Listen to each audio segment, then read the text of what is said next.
तुम्हारा लाल बिल्कुल ठीक कह रहा है, तुमने हम दोनों के रिस्क पर लात मारी। आज जिस फनकारा की हम बात करने जा रहे हैं, इस दुनिया से उसे रुखसत हुए 12 साल हो गए हैं।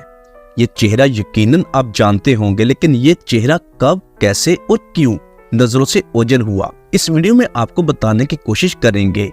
यादें माजी के सफर में हमारे साथ जुड़े रहने के लिए हमारा चैनल सब्सक्राइब करते हैं। हम पाकिस्तान के नायाब हीरो को दोबारा अपने इसी चैनल से जिंदा करने की कोशिश करते रहते हैं, जिनके साथ हमारा एक वक्त गुजरा है। पाकिस्तान फिल्म, रेडियो और टीवी इंडस्ट्री की नामवर फनकारा तमन्ना बेगम। तमन्ना बेगम पाकिस्तान टीवी ड्रामों में एक जालिम सास और चुगलखोर हमसाई का किरदार करने वाली तमन्ना बेगम की कमाल अदाकारी का सबसे बड़ा सबूत ये है कि बहुत सारे लोग उन्हें हकीकी जिंदगी में भी ऐसा ही समझते थे जैसे कि वो किरदार करती थी। उनकी शख्सियत के बिल्कुल मुख्तलिफ ये किरदार थे। हकीकत में वो एक नरम दिल, भोली भाली, मासूम सी फनकारा थी। तमन्ना बेगम की पैदाइश लाहौर की है, लेकिन करियर का आगाज कराची से किया। असल नाम सफिया था। 1948 को लाहौर में पैदा हुई, फिर कराची चली गई। ज्यादा पढ़ी लिखी नहीं थी, लेकिन बोलने का बहुत सलीका था। इसी वजह से रेडियो पाकिस्तान कराची पहुंच गई और बतौर सदाकारा अपने कैरियर का आगाज किया। तमन्ना बेगम को शोबिस से लगाव था, वो फिल्मों में काम करना चाहती थी और उसकी ये खुशकिस्मती थी कि उसे शुरुआत में ही ऐसे डायरेक्टर्स और प्रोड्यूसर्स की सोहबत मिली कि उसकी अदाकारी और बोलने के अंदाज में निखार पैदा होता गया।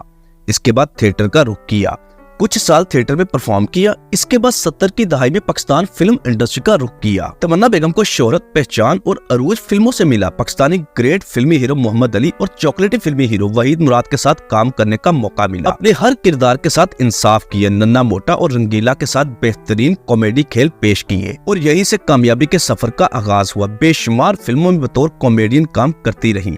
लेकिन किसी से तो डर न जाना, आज उम्रे जाने जाना। इसी दौरान अपने कैरियर के अरूज पर और जवानी में ही मशरकी औरत की तरह अपना घर बसाने का फैसला किया और घर वालों की मर्जी से एक गैर शोबी शख्स से शादी की। बेहतरीन घरेलू और अज़वाजी जिंदगी बसर की। अल्लाह पाक ने एक बेटी की रहमत से नवाजा। मियां बीवी का ये साथ बहुत ही उम्दा तरीके से चलता रहा। दोनों एक दूसरे से बेहद प्यार करते थे, लेकिन ये साथ कुछ ही सालों तक था। अचानक शोहर की तबीयत खराब हुई और उसे हार्ट अटैक हो गया और इस दुनिया से चले गए। तमन्ना बेगम के लिए एक सदमा नहीं बल्कि एक सानिया था। उसका शोहर ही उसका कुल जहान था। दोनों एक दूसरे से बहुत ही प्यार करते थे। शोहर ने भी अपनी बीवी का हर मौके पर साथ दिया था। शादी होने के बाद भी उसे मुकम्मल सपोर्ट किया, जिस वजह से तमन्ना बेगम फिल्मों में काम करती रही। लेकिन शोहर के अचानक छोड़कर चले जाने से बहुत ही अकेली हो गई। इस गम को अपने ऊपर तारी कर लिया। कुछ साल तो शोबी से दूर रही, लेकिन फिर मुआशी परेशानियों की वजह से और बेटे की जिम्मेदारी की खातर दोबारा फिल्मों में इंटर हुई। लेकिन दोबारा शादी ना करने का तहैया किया, क्योंकि वो अपने शोहर के अलावा किसी दूसरे मर्द के साथ ताल्लुकात बनाने का सोच भी नहीं सकती थी। जबकि दूसरी मजबूरी उसकी बेटी थी। वो नहीं चाहती थी कि उसकी बेटी की जिंदगी खराब हो। अपनी बेटी की खातर सारी जिंदगी अकेले गुजार दी, उसकी अकेले परवरिश की। हालांकि तमन्ना बेगम उस वक्त जवान थी, अगर वो चाहती तो शादी कर सकती थी, लेकिन सारी जिंदगी ऐसे ही गुजार दी। तमन्ना बेगम ने 200 के करीब फिल्मों में काम किया। मशहूर उर्दू फिल्म बहन भाई, उसमें बेहतरीन किरदार किया। इसके अलावा फिल्म भरोसा जो 1977 में रिलीज हुई, इस फिल्म में बेहतरीन किरदार निगारी पर निगार अवार्ड से नवाजा गया। चंद पंजाबी फिल्में भी की, जिनमें मशहूर फिल्में सोराते जवाई, नौकर ते मालिक। तमन्ना बेगम हर किरदार में जिस कदर बेसाख्ता अदाकारी करती कि हकीकत का गुमा होने लगता। मुकालमों की अदायगी बहुत ही फितरी अंदाज में किया करती, जो देखने वालों को बेहद पसंद आती। सुना वो अपना आकिल मियां ने तारकश वाला मकान किराए पे ले लिया। असमत औलाद की खुशी है।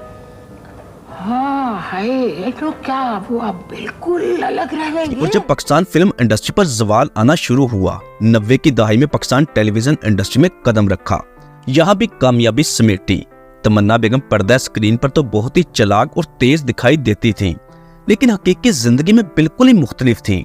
सैकड़ों फिल्मों और सैकड़ों टीवी ड्रामों में काम किया, लेकिन अपनी कोई भी जायदाद ना बना सकी। किसी भी प्रोजेक्ट में काम करने पर सिर्फ चंद हजार रुपए मुआवजा लेती। कभी पैसों की वजह से कभी किसी डायरेक्टर और प्रोड्यूसर को तंग नहीं किया। जितने वो पैसे दे देते उसे खुशी से ले लेती। इस कदर पुरानी फनकारा होने के बावजूद वो अपना कुछ भी नहीं बना सकी। वो ऐसी फनकारा थी जिसके पास अपनी गाड़ी भी नहीं होती थी। किसी भी फिल्म और टीवी ड्रामा की शूटिंग के लिए ड्रामा डायरेक्टर या प्रोड्यूसर कोई गाड़ी भेजकर उनको घर से बुला लेते। अगर वो ना भेजते तो वो रिक्शा या ऑटो पर आ जाती और वापसी पर कोई भी साथी फनकार या स्टाफ का बंदा उन्हें छोड़ दिया करता, क्योंकि तमन्ना बेगम को ना तो गाड़ी चलानी आती थी और ना ही उनके पास गाड़ी थी। यही वजह है कि जब वो बीमार हुई, इंडस्ट्री से दूर हुई, तो उनके पास अपना इलाज करवाने के लिए भी कुछ नहीं था। यही वजह है कि जब वो बीमार हुई और इंडस्ट्री से दूर हो गई तो उसके पास इलाज करवाने के लिए भी कुछ नहीं था। कराची नॉर्थ नाज़िमाबाद में रहती थी। तबीयत खराब हुई और हॉस्पिटल में दाखिल करवाया गया। साथी फनकार या इंडस्ट्री से वाबस्ता लोगों ने किसी ने भी उसका हाल नहीं पूछा। गुर्दों का आर्जा लाहक हो गया था। एक लंबा अरसा बीमार रही। गुर्दों का डायलिसिस चलता रहा, जिस वजह से हालत बहुत खराब हो गई। तमन्ना बेगम की उम्र इतनी नहीं थी, लेकिन इसके बावजूद वो अपनी उम्र से काफी ज़ईफ लगती थी, क्योंकि ना तो उनके पास अच्छी खुराक थी और ना ही पुरअसाइश जिंदगी। शोबिस में होते हुए भी बहुत ही तंगदस्ती वाली जिंदगी बसर की और फिर इसी हालत और गुमनामी में इस दुनिया से चली गई।